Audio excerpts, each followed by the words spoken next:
Bismillahirrahmanirrahim. Assalamualaikum warahmatullahi wabarakatuh. Innalhamdulillah, salatu ala rasulillah, la haula wala quwata illa billah. Terima kasih, Mbak Fadilah, atas waktu dan kesempatannya. Izinkan saya share screen. Apakah sudah terlihat? Baik. Jadi pada kesempatan yang berbahagia ini, di mana Syawal Festival bersama Bapak MUI dengan Bank Indonesia dan beberapa pihak menyampaikan cara bimbingan teknis ya, bimbingan teknis secara online ya, cara mudah sertifikasi rumah potong hewan. Nah, jadi saya diberi amanah untuk menyampaikan ini secara ringkas ya, karena ini BIMTEK sudah barang itu adalah saya hanya menyampaikan outline-nya saja, garis besarnya, yang secara teknis mungkin akan bisa ditindaklanjuti dengan pelatihan-pelatihan yang lebih teknis ya. Baik, Bapak sekalian, di kesempatan ini saya akan coba paparkan berkaitan dengan regulasi standar halalnya, ya, kemudian sistem jalan produk halal yang tadi oleh Bu Lydia sudah disampaikan, ya, Bu Lydia sudah sampaikan dengan sangat jelas, ya. Tapi mungkin nanti saya akan kaitannya dengan di RPH, nanti kemudian saya juga masuk pada standarnya, ya, standar penyembelihan halal yang dalam hal ini adalah sudah berantur rujukannya pada fatwa, ya, Majelis Ulama Indonesia, kemudian ada SNI dan juga HAS 23.103, ya. Dan bagaimana penerapan SCBA ini dan prosedur sertifikasi halal RPH, dan terakhir ada saya akan sampaikan yang bagian kelima, ya, 5 kiat sukses sertifikasi halal di RPH, ya, Bapak sekalian.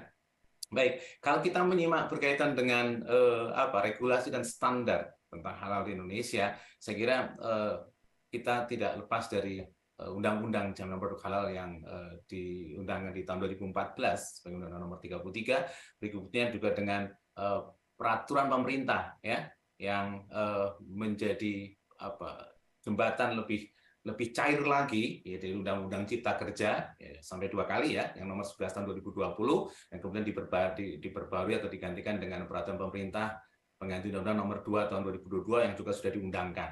Ya. Nah, berikutnya adalah peraturan-peraturan pemerintah nih, peraturan pemerintah yang berkaitan dengan penyelenggaraan bidang jaminan produk halal, kemudian juga beberapa hal yang berkaitan dengan pelaksanaan ya dan penyelenggaraan dari jaminan produk halal ini yang dikelola oleh BPJPH. Nah, kemudian juga ada tadi Bu Lady sudah menyampaikan adanya kriteria sistem jaminan produk halal ya melalui keputusan Kepala Badan Penyelenggara Jaminan Produk Halal ya, yang pertama nomor 57 tahun 2021 yang untuk kemudian disempurnakan ya dengan Kepkaban ya nomor 20 tahun 2023 di bulan Maret yang lalu, sehingga di situ adalah perubahan atas kriteria SJPH ya. Ini menjadi yang terupdate.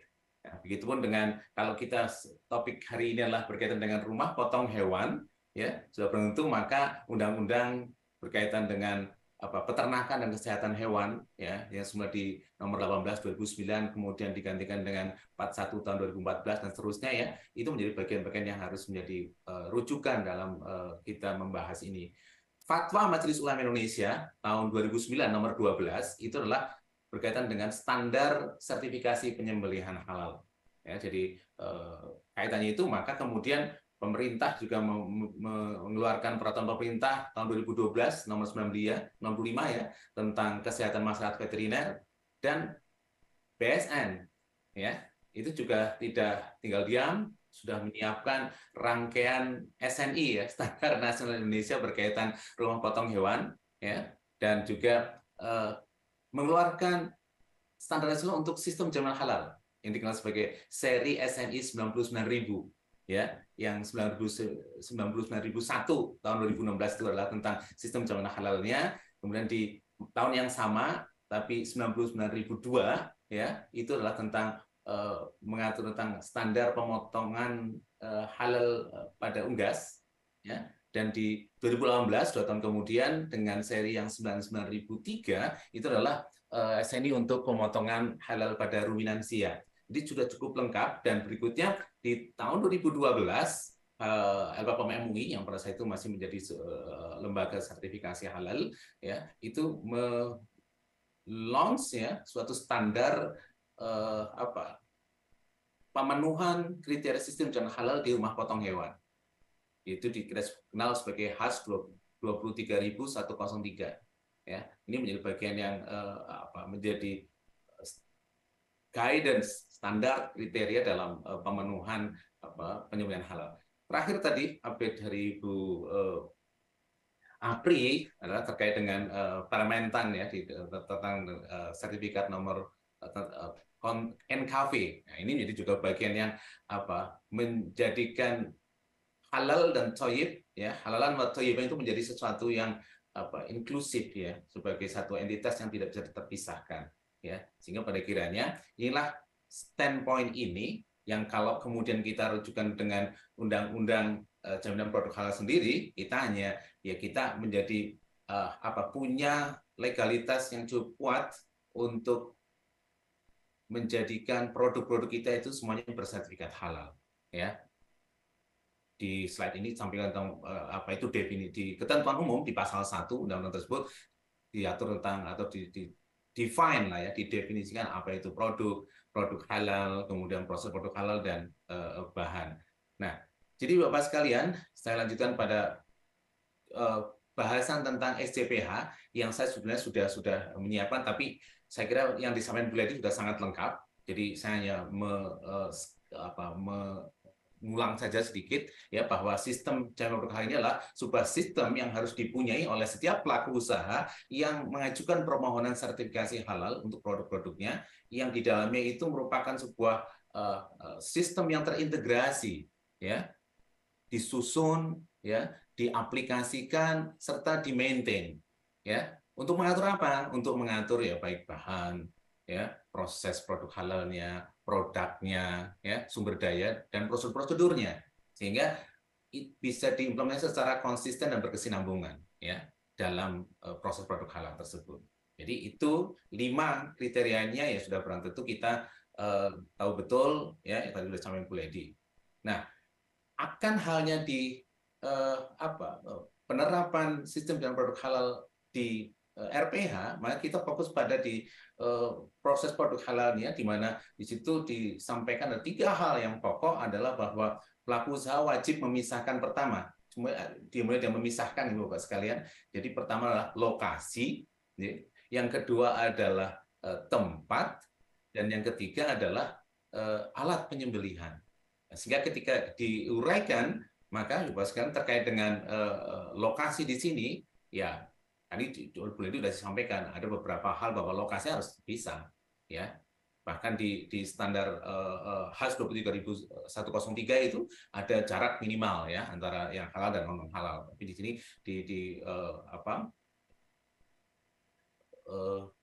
SCPH itu ada tembok ya, memisah dan sebagainya. Oke, ini adalah terkait dengan lokasi, ya, lokasi. Begitupun juga dengan tempat.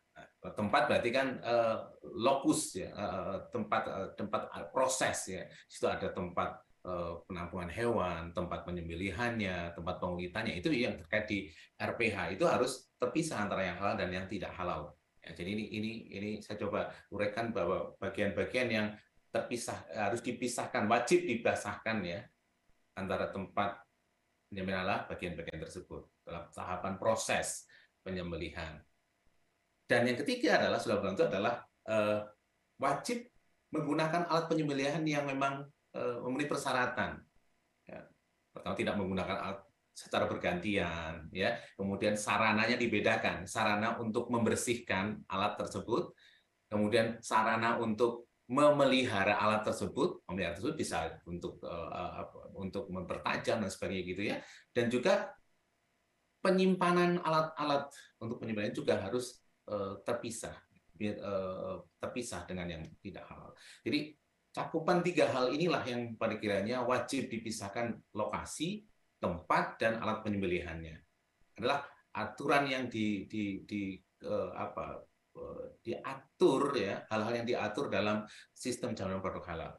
Ya, yang rujukannya sudah berlaku adalah beberapa standar halal termasuk di dalamnya adalah Fatwa Majelis Ulama Indonesia. Nah, sehingga kita masuk pada standar penyembelihan halal, ya, di mana di situ ada standar nasional Indonesia, Fatwa Majelis Ulama Indonesia, dan HAS 23.103. Nah, jadi kalau SNI yang mengatur tentang standar nasional untuk pemotongan halal yang kita ada di Indonesia saat ini adalah di 2016 itu seri 99.002, ya, yang untuk ruminansia itu adalah 99.003, ya, dan kriterianya itu detail dari persyaratan, kemudian umumnya standar nasional Indonesia, ya, kemudian di situ ada mencakup dari pembelian hewan hidup, transportasinya, pra penyembelihan, ya, penyembelihan, penanganan pasca penyembelihan,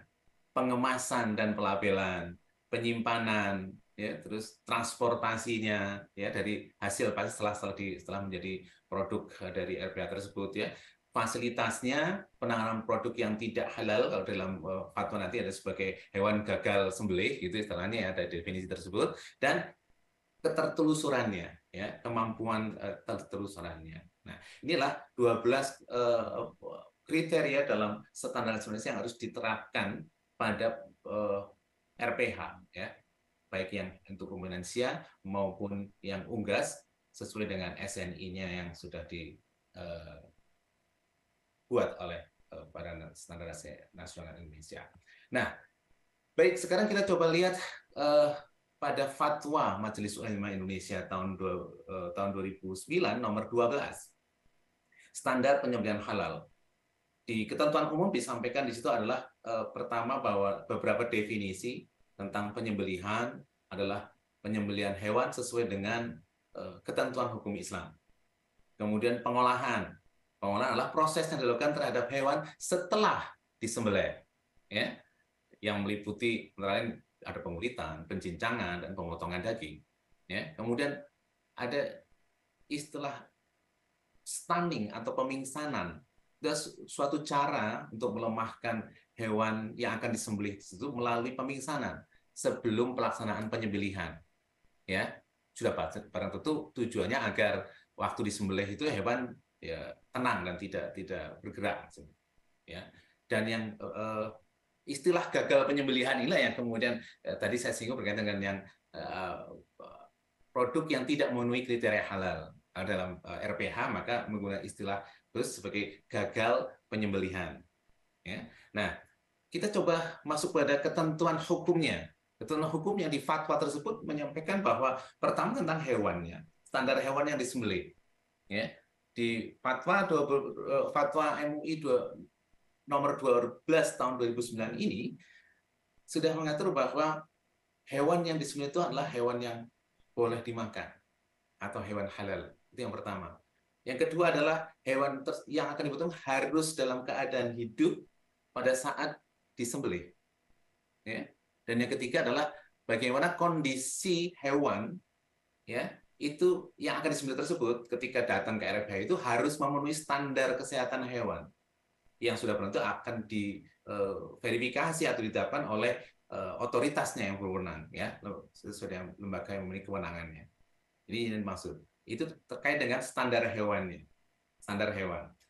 Nah, yang kedua adalah ketentuan berikutnya adalah terkait dengan standar penyembelih.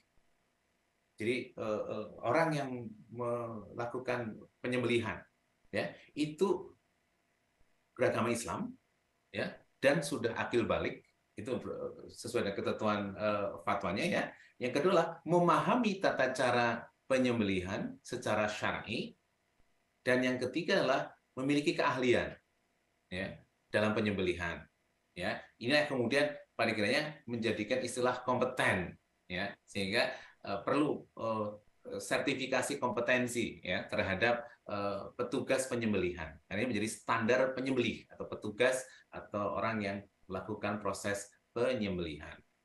Nah, next adalah standar apa lagi? Standar tentang proses penyembelihan. Di standar proses penyembelihan ini, maka juga ini adalah bagaimana prosesnya, ya.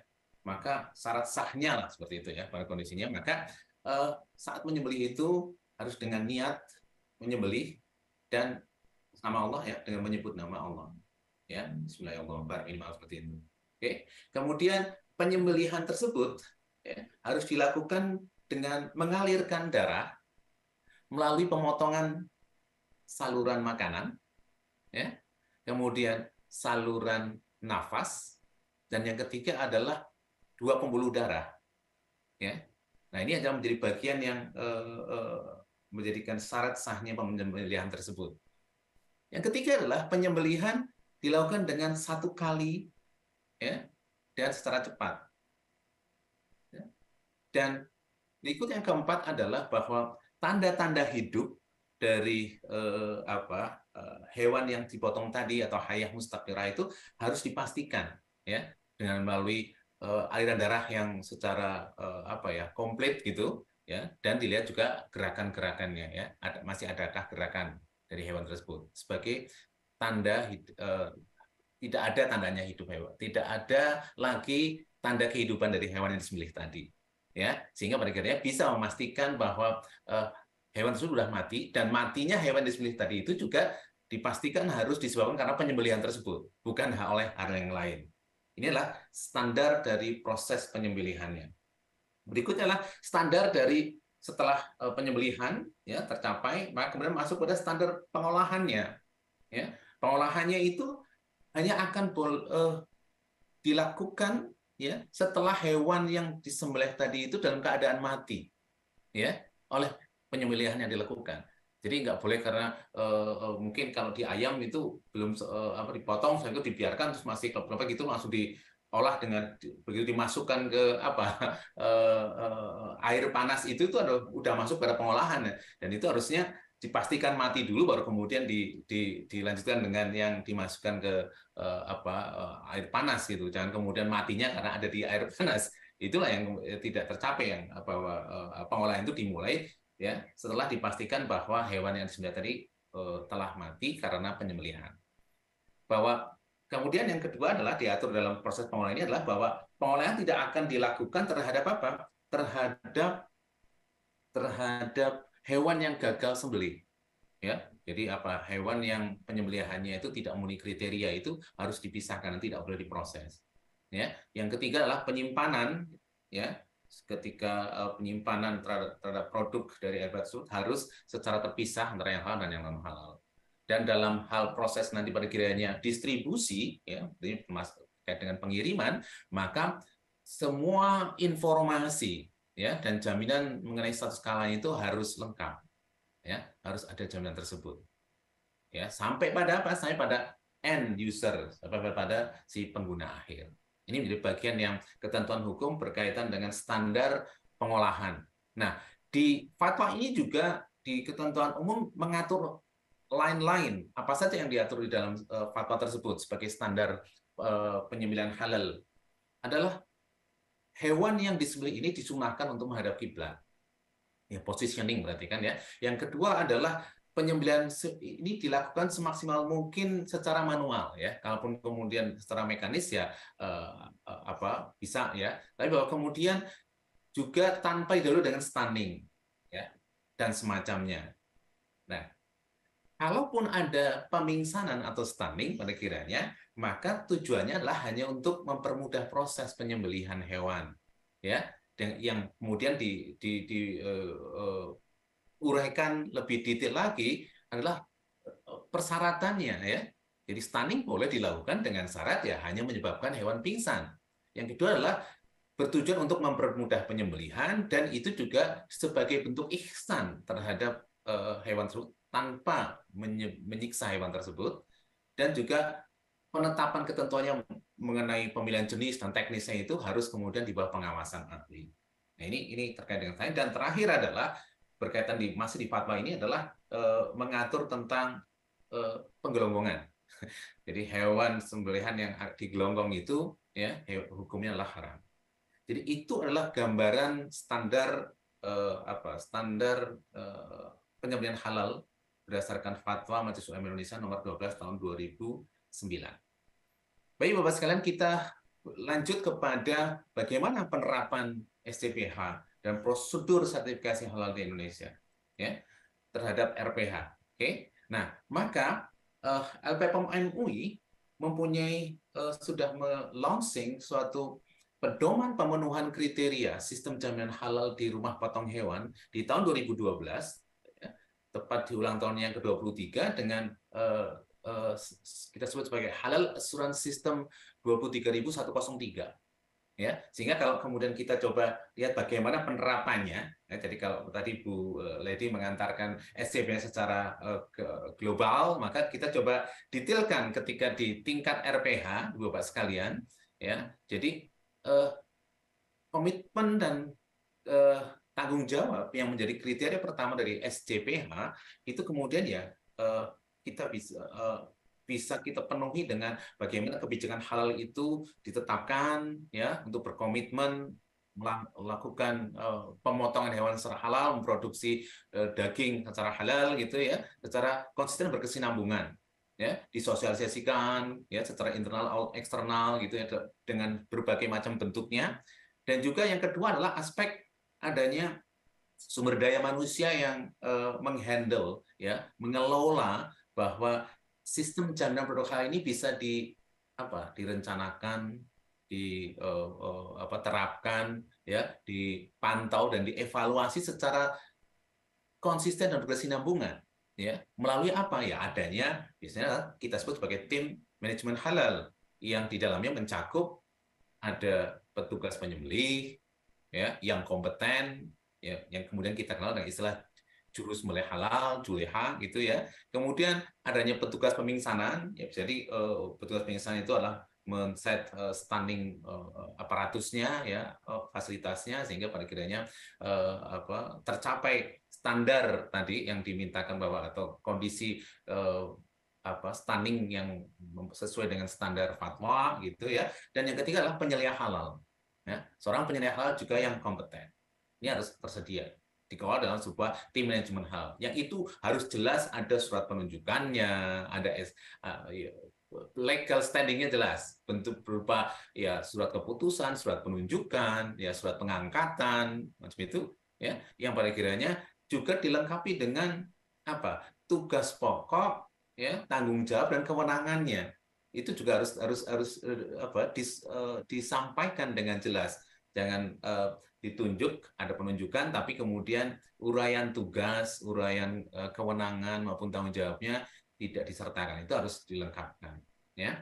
Dan idealnya di dalam tim ini maka kesesuaian dengan sistem, dengan kriteria yang ada, maka seluruh anggota tim manajemen halal ini harus yang kompeten terhadap sistem jalan produk halal, ya, terhadap sistem yang ada. Jadi bagaimana untuk menjamin kompetensi dari tim tersebut sudah berbentuk pembinaan sumber daya manusia melalui pelatihan dan edukasi itu menjadi hal yang sebuah kebutuhan lah ya, yang bisa dilakukan dengan minimal setahun sekali, contohnya seperti itu ya, agar apa? Agar kompetensi dari tiga petugas yang terutama di RPH itu bisa senantiasa terjaga konsistensinya dan berkesinambungannya ya. Jadi julehanya juga senantiasa ada refreshment, kemudian ada update ya, seperti itu ya, peningkatan kompetensi macam itu melalui pelatihan-pelatihan ya. Begitu dengan penyedia halal dan petugas pemingsanannya. Inilah gambaran dari bagaimana kriteria pertama dari SCPH ya, yaitu komitmen dan tanggung jawab pelaku usaha itu bisa diterapkan di RPH melalui detail yang tadi saya jabarkan. Yang kedua, kita berlanjut pada kriteria yang kedua adalah terkait dengan bahan. Sudah bertentu kalau bahan di RPH adalah hewan sembelihannya. Di hewan sembelihannya ini, Bapak-Ibu sekalian, sudah bertentu akan menggunakan reference atau rujukannya adalah standar fatwa, ya. Standar fatwa, di standar fatwa sudah jelas bahwa hewan yang disembelih ya harus hewan halal, ya. Hewan itu harus dalam keadaan hidup ya pada saat disembelih, ya. Dan sebelum itu, jadi ketika berkaitan dengan hewan itu sampai di lokasi, maka ada istilahnya ada tahapan yang menjamin bahwa hewan itu memenuhi standar kesehatan hewan, ya. Inilah hal yang kemudian harus dikelola berkaitan dengan kriteria kedua dari SJPH yaitu bahan di rumah potong hewan. Ya, nah itu adalah kriteria kedua dari sistem jaminan produk halal. Berikutnya adalah bahwa kalau di situ nanti ada bahan-bahan lain ya yang berkemungkinan kontak dengan hewan dan sebagainya, itu ya harus bisa dijaminkan bahwa itu adalah ada bisa dijamin status kehalalannya ya.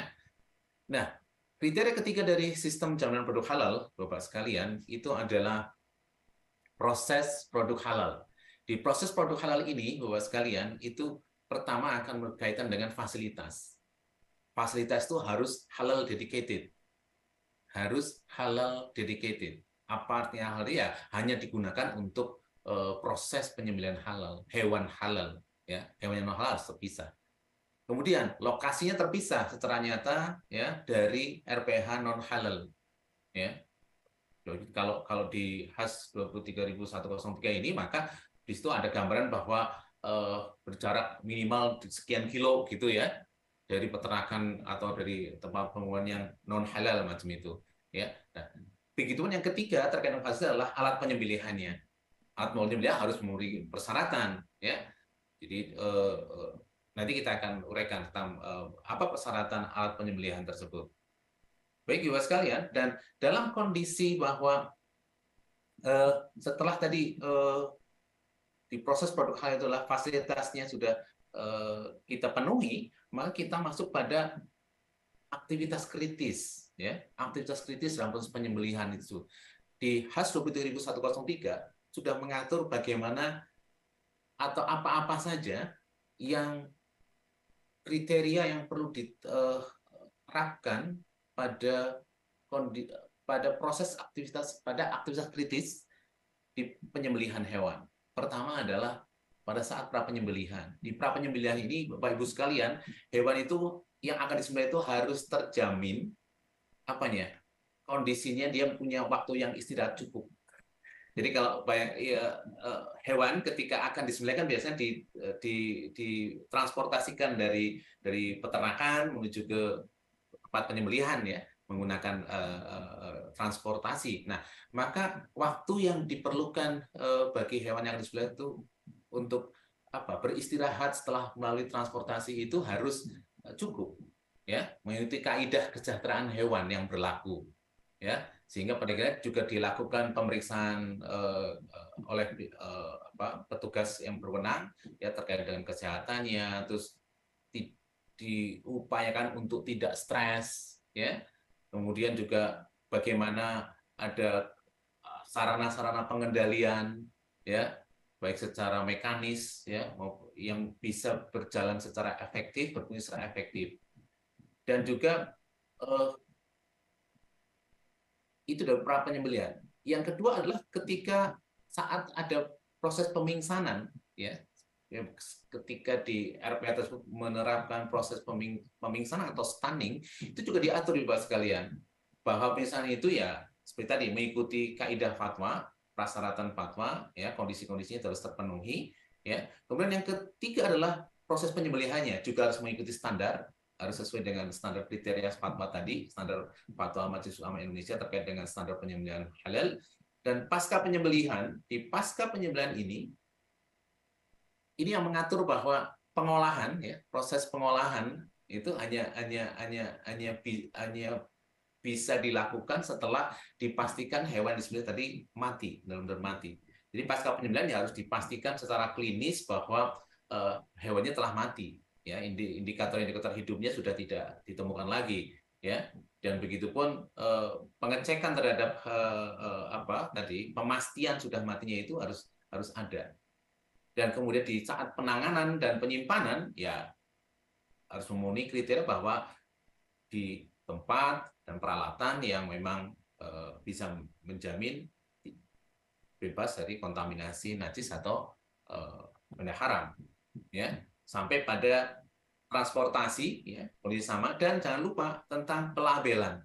Pelabelan itu menjadi sangat penting berkaitan bahwa tempat menampung kemasan dari produk yang dihasilkan dari RPH tadi itu ya mudah untuk apa? Mudah untuk dibaca, mudah untuk kemudian dilakukan penelusuran gitu ya. Sehingga pada kiranya label ini juga umumnya sih ya, sekurang-kurangnya itu ada menyebutkan namanya, kemudian logo halalnya, tanggal penyembelihannya gitu ya. Nama tadi bisa nama RPH-nya ya, sudah tentu sebagai apa slaughtering house-nya ya. Dan beberapa informasi lain lah ya yang bisa menyertai di dalam pelabelan tadi. Dan pada kiranya eh, masih dalam proses produk halal tersebut masuklah apa yang kemudian kalau di HAS 23103 itu masuk dalam penanganan produk yang tidak memenuhi kriteria. Ya, jadi ketika ada hewan-hewan sembelihan yang masuk dalam kategori gagal sembelih, tidak memenuhi kriteria halal, maka itu harus ada apa prosedurnya, dan ketika itu terjadi maka diterapkan prosedur tersebut, kemudian dilakukan apa recording ya, perekaman, pencatatan yang secara rapi terdokumentasi, sehingga ketika pada saatnya nanti akan dilakukan audit itu semuanya tersedia. Itu adalah kriteria ketiga, Bapak sekalian.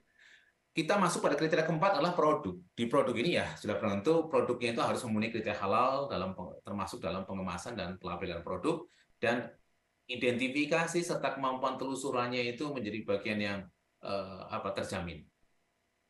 Dan terakhir, kriteria kelima, seperti yang tadi Bu Ledi sudah sampaikan, adalah pemantauan ya, dan evaluasi.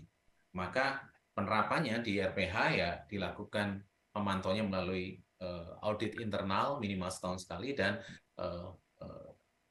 adanya rapat atau pertemuan manajemen ya untuk membahas bagaimana proses bisnisnya, atau untuk baik yang setahun yang lalu ataupun setahun yang akan datang gitu, itu disebut sebagai kajian kemudian di mana di dalamnya ikut membahas tentang bagaimana penerapan sistem jaminan produk halal di RPH tersebut. Nah, sehingga kalau secara garis besar saya coba sederhanakan bagaimana langkah penerapan SCPH di rumah potong hewan ya, maka siapapun yang mengelola RPH tersebut harus menyusun dokumen SCPH, melakukan validasi dokumen tersebut untuk kemudian mensosialisasikannya ya. Jadi dokumen kalau sudah jadi validasi jangan kemudian disimpan, tapi harus disosialisasikan ke seluruh pihak yang terkait di dalam internal RPH maupun yang eksternal.